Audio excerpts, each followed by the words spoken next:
Welcome to Straight Talk About Carbon, content partnership with Agoro Carbon Alliance on Brownfield Ag News. I'm anchor reporter Megan Grebner, and with us today for our first episode is Anastasia Pavlovic. Hello. Hey, Megan. This is going to be a really cool topic and a really cool series that we're going to do over the next few weeks. But I want to, before we get into some of the nuts and bolts and maybe the things that get really interesting, let's start first with a little background about Agoro Carbon Alliance. Yeah, absolutely. So Agoro was started by Yara International, which is one of the world's largest fertilizer manufacturers. They're headquartered in Norway. So I joined as part of our digital farming precision ag sort of team, came from the ag tech space. And over the last few years, Yara's historically been this, big fertilizer production and sort of like logistics company globally, looking at how do we reduce different types of emissions, of course, internally on the production side. So Yara had made many green ammonia and different types of investments to kind of adjust our own internal emissions. But then there was this ask to think about how does the precision ag and the data component play into what happens on field. So farther out across all of the geographies that we play in, which are many professional farming and smallholder as well. And so the idea was, how do we look more at that sector and how do we think about how we help farmers to make some of these changes, especially when you think about the nitrogen pieces. Obviously, that's close to our heart, adapting your nitrogen programs. How do we help people do that? So that was kind of how Agoro got started. And now we have programs in several countries, including the US, to work on helping our farmers make changes and turn those changes into assets. I think it's really interesting because carbon is such a hot topic. And whether we're talking about agronomically in ways to reduce our carbon footprint, but also increase our sustainability in production agriculture, it's also likely going to be a big part of the Farm Bill conversation as we look ahead to 2023. So this isn't something that's going away. As you look at kind of the goals, what do you want to help farmers accomplish when it comes to understanding carbon and having a role and finding some additional revenue in that carbon space? Yes, I think one of the really important things to note is, farmers and ranchers have been doing these things for a long time in many ways, right? They're ultimate stewards of their land. They think about how do we preserve this and keep this a great system for many generations. I think that there are places, depending on where you go, and this gets even crazier when you zoom out and look at the whole world, there are many places where things like no-till are more and less common for different reasons. Adoption is different for different reasons. I think looking at where the places that we can help adoption to some of these things, yes, there are people who have been doing it for 20 years, but there's still people who haven't seen the benefits, don't really know what it means for them, or they know that it's risky and expensive and it's hard to figure out. So really looking to be kind of like a partner in making those shifts. They have to be practical. So I think we have to have systems that help people reduce their risk when they're implementing them and help them implement so that they have successful results. So I think that's a kind of big focus, is just making the shift and making it work. I think it's really interesting too, because it's the conversation in agriculture really has kind of shifted in the last few years. And as we talk about this, there's a lot of information coming at farmers from every different direction. So as you sit down with them or you maybe engage with them, what do they ask you? What are their big questions? And what do we want to make sure they know when it comes to carbon programs, in addition to what Agoro Carbon Alliance does? Yes. So one of the things that a lot of our farmers, especially ones who haven't engaged much with the programs yet, so they're really in the early phases of learning, they ask about the duration. A lot of these programs are 5, 10, 15-year programs, and they really want to understand why, rightly so. They want to understand, is it risky for me? What happens if there's weather changes? I think a really important thing generally to remember is I really believe that the existence of these types of financial systems that we're starting to create are going to allow people it makes it easier to look at this longer term horizon because you're removing some of the risk associated with the short term. So I think for a lot of people, they aren't questioning the benefits of the practices in the long term, but they know that over the first 3 years or 4 years, it takes time to adjust to doing it, and it takes time to see results. And so the important thing there with the duration is that the buyer communities and the investment communities that are looking at helping farmers pay for these changes, the duration is part of the value to them. So a lot of farmers have asked me, couldn't this just be like a 1-year contract that I can, renew? And that's completely fair question. The challenge is that from the buyer community, they really want that 10-year or more duration because that gives this valuable permanence that the soil won't be disturbed and changed. And so I think the good side of thinking about that duration is that it's actually a much more guaranteed structure to receive payment when you're in. And there's a beauty to that. You have like a price floor or a guaranteed annual payment that you're going to get for that time. And so I think there's like a really good side of the coin when you start to think about that too. So duration's a big one.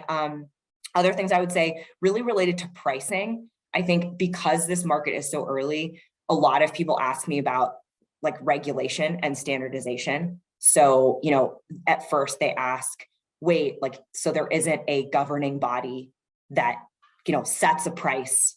It's not really a commodity yet. It's not a regulated market yet in this case.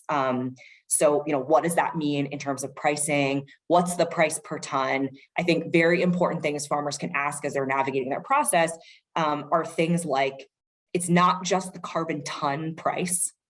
It's how do you engage with when you get paid and how that's structured?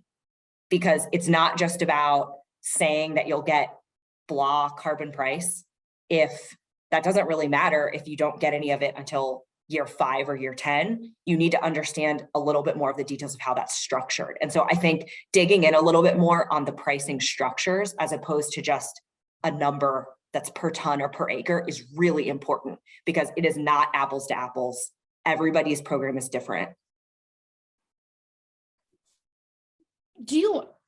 I'm sure that there are questions and there's a lot for farmers to take in on this.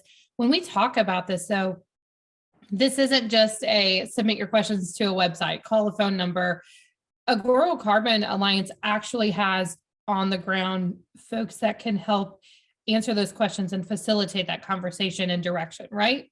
Absolutely. And, I do believe that as this becomes more and more popular and farmers get more and more used to the different ways that they can kind of monetize these practices, it will be more digital if you want it to be, right? Like I can see it going in that direction in the next 5 to 10 years.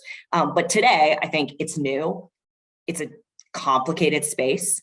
It isn't intuitive for everybody. And for a lot of people, they've never heard about it or explored it before. So there's a big educational aspect that needs to happen. And I believe that the only way to do that in a really high quality way is by having people that are local to our farmers' regions who understand farming in that place and can really speak to, this is exactly what this means on your farm.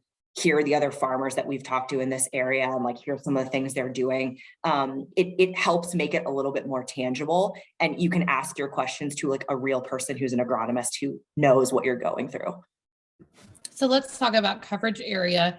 When you look at where you have folks located or where you're working with farmers, what part of the U.S. or is it all across the U.S.? Yeah, so we have from as far west as Washington State, and we have a group of people that kind of cover Plains and Pacific Northwest, down into Colorado, all across the Corn Belt and Plains, and with a concentration kind of in the central part of the states.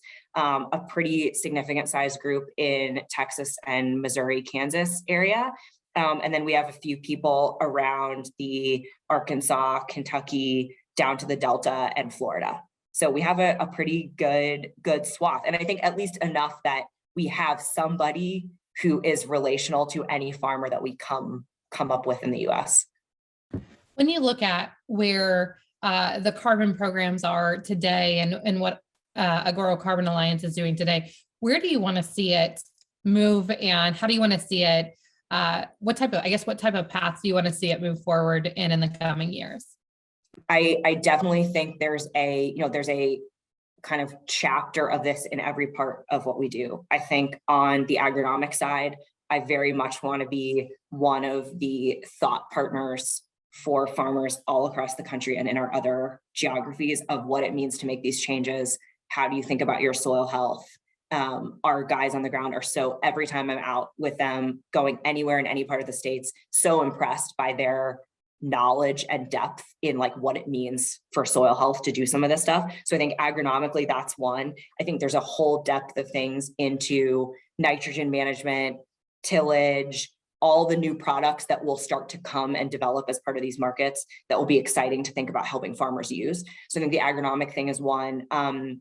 You asked about like more than kind of websites and tech. I think the tech piece is another big one, not just how farmers navigate and do they have more ways to kind of get in touch with us and be served by us, but also in the monitoring side, looking at modeling carbon over time. I think the tech piece has the potential to really make this much easier to serve and to participate in as the farmer. So I think the tech angle is a big one. And then in terms of the kind of like carbon as the buzzword, I think it sounds trite and lame, but it's so much more than just carbon today. I think carbon is the asset that we are getting closer and closer to being able to have creative ways to monetize. But I think this will go the same way in terms of N2O and water quality. There are going to be, biodiversity. We're going to have this system that helps us think about the best way to manage any given part of land. And it's going to go way past carbon. And so I'm so excited to see this be one market that kind of starts us on that journey.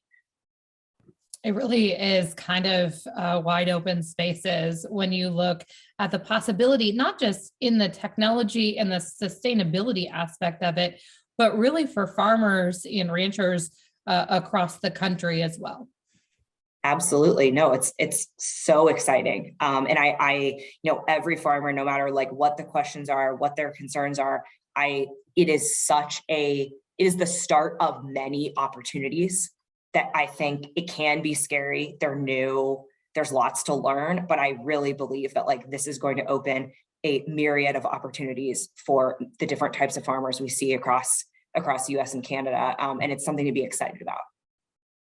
Anastasia, thank you so much for your time today. It's really been a pleasure getting to know you and hearing more about what Agoro Carbon Alliance is doing. If folks want to find out more information, what's the best way for them to do so?